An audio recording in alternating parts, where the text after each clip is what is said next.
મન રંગાણા વિના ભક્તિ નો ભાવે દિવાલો રંગે એમ નથી રંગવાનું. ઈ રંગાવા માટે બાપુ સદગુરુની જરૂર પડે છે.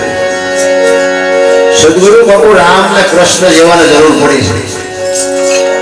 આપણે તો શું કહેવાય, પણ આપણને સદગુરુની વાત મગજમાં બેહેતી નથી. કારણ કે મેં કીધું એમ જ્યાં સુધી તમને મને વેદના ન થાય ને ત્યાં સુધી લોકો વાત સમજાય નથી. આપણને કોઈ પણ વસ્તુ ઉપર પ્રેમ હોય, ખેતી કરતા હોય તો ખેતી ઉપર પ્રેમ હોય, માલ ઢોર રાખતા હોય તો માલ ઢોર ઉપર પ્રેમ હોય, નોકરી કરતા હોય તો નોકરી ઉપર પ્રેમ હોય, ઘડિયાળના કાંઠે પહોંચવું પડે નકર બાપુ એકડો ન થાય. એમાં કોઈ પાર્ટી છે એમાં લખવાનું છે. આ બાપુ ભણેલા ગણેલા તો ઘણાય છે. એ ભણતરથી પૈસાથી જો મળી જતું હોય તો પૈસા વાળા આપણા આટલું કઈ વધવાનું નથી. અને સદગુરુનું સાનિધ્ય મળ્યું હોય અને તમને મને સદગુરુના શબ્દની શાનની જો ભાન ન થાય કોઈ મતલબ નથી. અને જેને ભાન થઈ કે જેને શબ્દને પકડી લીધા, ગોળ બગાડનો રાજા ગોપીચંદ ને 92 લાખ માળવાનો ધણી ભરતરી સાધુ બની ગયા બાપુ, એને કઈ છેડો તો એટલો હોય છે.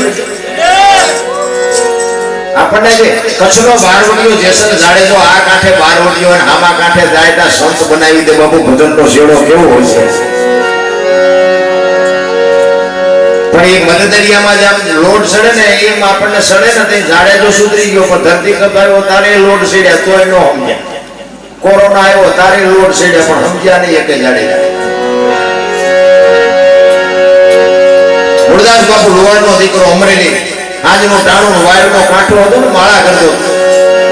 એ જુવાન દીકરી બાપુ કુવામાં પડવા આવી અને બાપુ જોઈ ગયા કે આ જમાનું ટાણું છે, અત્યારે કોઈ આવે નહીં અને આ દીકરી આવે છે કઈક અજુગતું બનશે. અને દીકરી આમ કુવામાં ધુમકો મારવાની તૈયારી કરીને બાપુએ બાવડું પકડી લીધું. હા હા બેટા શું કામ? કે બાપુ મને મરવા દો, મારે મર્યા સિવાય ઉધાર છે. પણ કે શું કામ? માણા જેવો અવતાર મળ્યો છે. કે બાપુ મને મરવા દો, મારે જીવનમાં એક ભૂલ થઈ ગઈ છે, મારે મર્યા સિવાય ઉધાર નથી.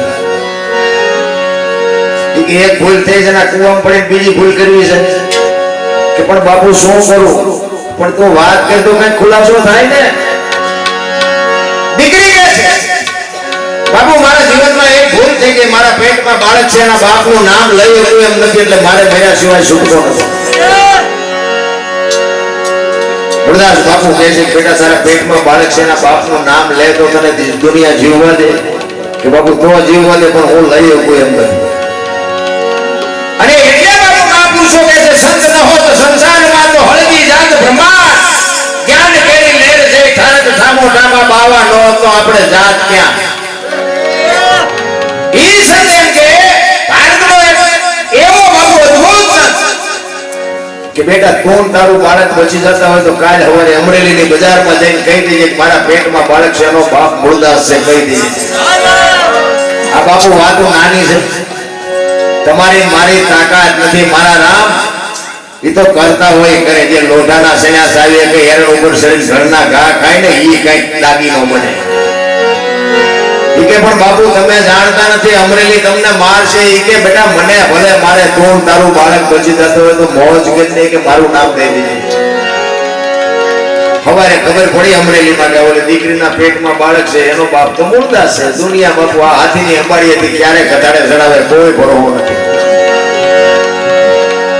આ તો આવો છે ને આ લંગોટો ને આ પાપી ને આ ખોટો ને ફલાણું ઢોકળું કાંઈક કર્યું ગધેડું લઈ આવી માથે મોડન કરી જોડાનો હાર ફેરાવી અને બાપુ અમરેલીમાં ફુલેકું કાઢ્યું. મૂળદાસ બાપુ કે આમ થાય કે જોડા પહેરવાનો હતા, એટલી જોડી જોડા આવ્યા અને હાલી કે અમરેલી હું ચારે ફરી રહ્યા કે આ ગધાડું આવ્યું કે હાલવું એ ન પડ્યું. અને હમણાં કે વાણંદ ને છૂટા ન દેવા પડે, હમણાં વાળ બાળ આવશે. આ સંત કરી હતી. અને ઠેબી નદીના હામા કાંઠે બાપુ આખી અમરેલીએ જાકારો આપ્યો. ઠેબી નદીના હામા કાંઠે જઈ અને રહ્યા છે. હવે બટકું રોટલો જોવે એમાં તો હાલે નહીં. અમરેલીમાં કોઈ દી એવું છે નહીં. જામનગર દરબાર મારા સ્ટેટ એને મુરદાસભાઈ કંઠી બંધાવેલી આ વાત ઉડતી ઉડતી દરબારના કાને પડી અને વગર વિચારી કંઠી તોડી નાખી. નજરે જોયેલું ખોટું પડે. આ તો સાંભળેલું હતું. તોય કોણી નાખી ગાવા બાવાની કંઠીઓ બંધાય. આ દીકરીઓને આવું કરતો હોય તો આ બાપુ કેવો કેમ?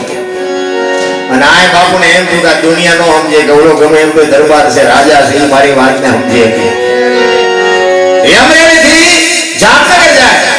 દરબાર ગઢમાં જઈને કીધું મારે બાપુને મળવું છે. બાપુ ઘરે નથી. બા સાથે કીધું કે ક્યાં ગયા? કે મોટા મંદિરે ગયા છે. અમારે મોટું મંદિર છે, બધા મોટા મોટા સંતો આવ્યા છે, મોટા મોટા મહાપુરુષો આવ્યા છે. એની પાસે કંઠી બંધાવા ગયા છે. એ કંઠી બંધાવા ગયા એમ કીધું ને બાપુ આપ ફાટ્યો હોય તો મારે ઘરે તારી ભલે થાય તારી આને મારી કંઠી તોડી નાખી. પણ કે કાંઈ વાંધો નહીં, મારે મળ્યા સિવાય જવું નથી. દરબાર ગઢની મોટા મંદિરે જાય. રસ્તામાં એક પ્રસંગ બન્યો. મરેલી બિલાડી પડી છે, બજડા ટળોળે. એને જોયું કે બિલાડીને કોકે મારી નાખી. એ મરેલી બિલાડીને જોડીમાં નાખીને આવ્યા. બધો ડાયરો લડો તો બાપુ સંતો બેઠા છે. અંદર આવી બાપુ માં સીતારામ કઈ ઉભા રહ્યા. સંતો પૂછે છે શું આવ્યો મળદાર? કે બાપુ મારે બીજું કઈ કામ નતું, હું તો અહીંથી નીકળ્યો હતો, પણ એક મરેલી બિલાડી પડી છે, બજડા દૂધ વગરના ટળ વળે છે. મેં એવું સાંભળ્યું કે કાંઈ મોટા મોટા સંતો આવ્યા છે અને આ બિલાડીને જીવજી કરો તો બજડા દૂધ ભેળા થાય ને કે મરી જાય, બજડા મરી જાય. સંતોએ જાત કાઢવા માંડ્યા. ડાયરો એ તો બાપુ ખરા ખરીના ખેલ આવે નહીં ખબર પડે. કે મુર્દાસ મરેલા જીવતા ન થાય કે બાપુ થાય છે ને શું દુનિયા પર નકરી આરતી ઉતરાવી છે તમારે પગે લગડાવા છે. ઈ કે અમરેલીએ તને જાકારો આપ્યો ને તારું સહજી ગયું કે ના બાપુ બધું બધું રેડી છે, કમ્પ્લીટ કાઈ સહીતું નથી, આને જીવતી કરો. ઈ કે મરેલા જીવતા ન થાય ને બાપુ ભ્રકોટેલો કરોડ બદલાનો હોય ને કે તમારથી જીવતું ન થાય લાવો કમળ મારી પાસે. કેવું ભજન કર્યું છે મારા બાપ. તમે એનું એક ભજન વાળાએ જે કીધું એ માર્ગે હાલીને તો બિલાડા બેઠા થયા છે.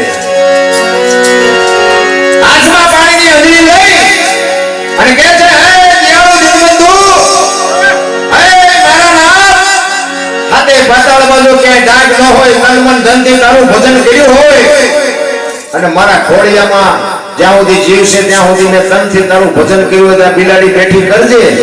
અને જો બિલાડી બેઠી ન કરીને મારા ખોડિયામાં જીવ રહેવા દઉં તો મૂળદાસ નહીં એમ કઈ